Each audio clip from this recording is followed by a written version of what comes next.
Welcome to a new episode of MassiveCORE. This week's episode is going to be taking a look at why the Nintendo Switch is so successful.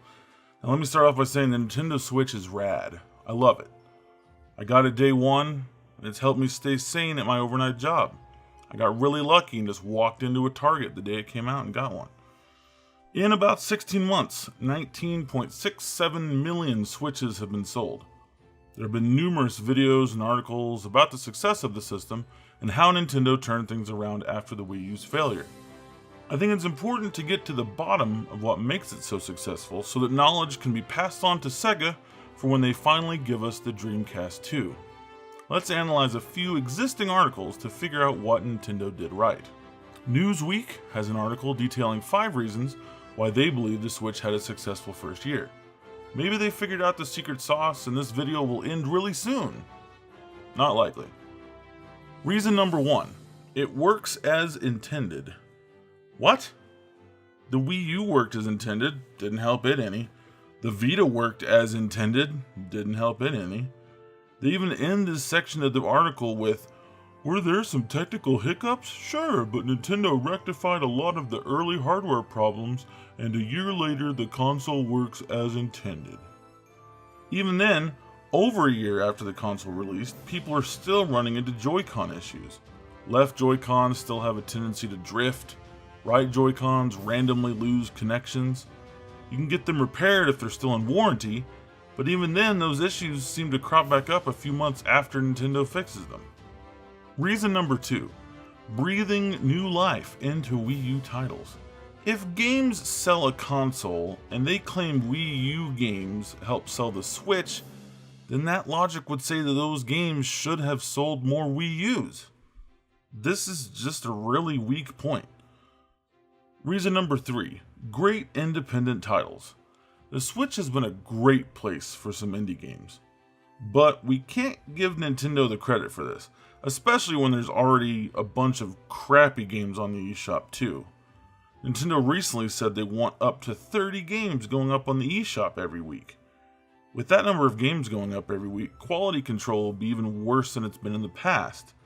It'll start looking like the PlayStation Store with Life of Black Tiger and Rayon Riddles. Or it'll look like Steam with Bad Rats and Call of Duty. Reason number 4. Third-party games are back! This point is backwards. They go into how the Wii U didn't have third-party support and how it was a big challenge for the console. Problem is, the Wii U did have third-party support out of the gate, but then it was dropped because it was selling so horribly. The only reason the Switch is getting continued third-party support is because it's been such a huge success. Let's look at EA. On the Wii U, we got Mass Effect 3, Need for Speed Most Wanted, and FIFA. On the Switch so far, EA has brought us 2 FIFA games and Faye. So EA gave the Wii U better support than the Switch so far. What about Activision? On the Wii U, we got a 007 game, some Spider-Man games, Guitar Hero, Skylanders, Transformers, SpongeBob, Call of Duty, and some other stuff. On Switch so far, Activision only released Skylanders. That's it. The only big third-party publisher that has really heavily supported the Switch is Ubisoft, which also heavily supported the Wii U. So this point just doesn't make a lot of sense. Reason number 5. First-party games are stellar.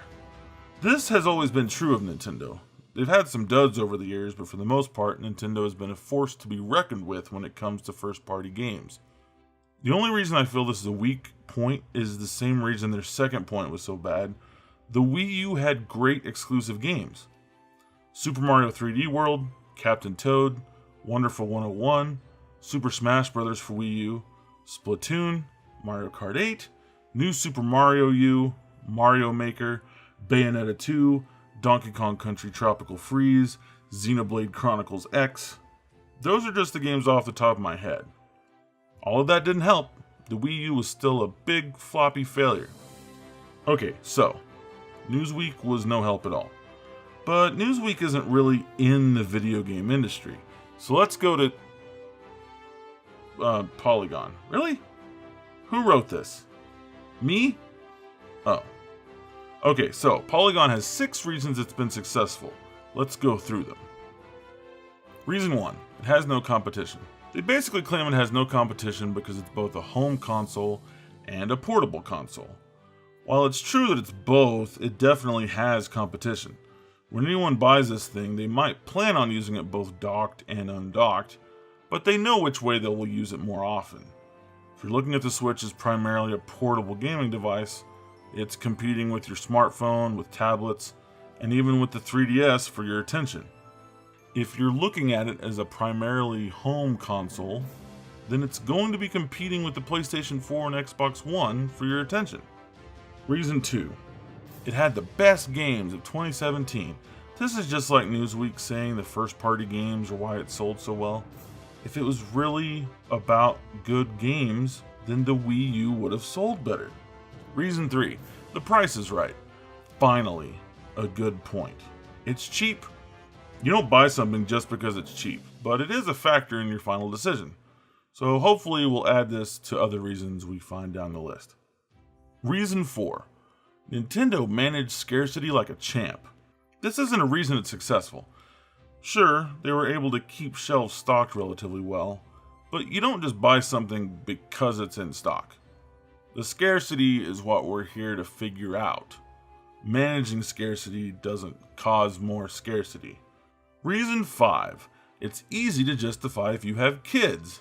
This just depends on the games and what kind of games your kids like. And arguably the Wii U had way more kid-friendly games than the Switch has had so far. Reason 6. It's a social system. This is one you guys will have to tell me about. I've not played any multiplayer games on the Switch. 0. I even have friends with Switches. It's not like the ability to play multiplayer hasn't come up.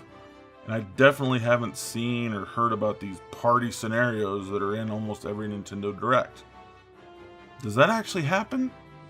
Have you guys been at a party where somebody pulled out a Switch and then everybody else started pulling out Joy-Cons and Pro Controllers and all of a sudden 8 people are playing on 2 different Switches on Mario Kart 8 Deluxe? Does that happen? I mean, really? Okay, so we looked at a more business-oriented website and a gaming news website. Let's tally up all of the reasons we found for the Switch's success. 1. It's cheap. Okay, so aside from it being cheap, all I can really say is it has to be a combination of luck and good timing. I love my Switch for a few very specific reasons. Anyone watching this that has a Switch probably likes it for different reasons. What can Sega take away from this when they give us the Dreamcast 2? I guess make it cheap and cross your fingers. Oh, and hey Sega, why don't you give us Phantasy Star Online 2 already, you ludicrous morons? Thank you for watching today's video. If you liked what I had to say or disliked what I had to say, let me know in the comments.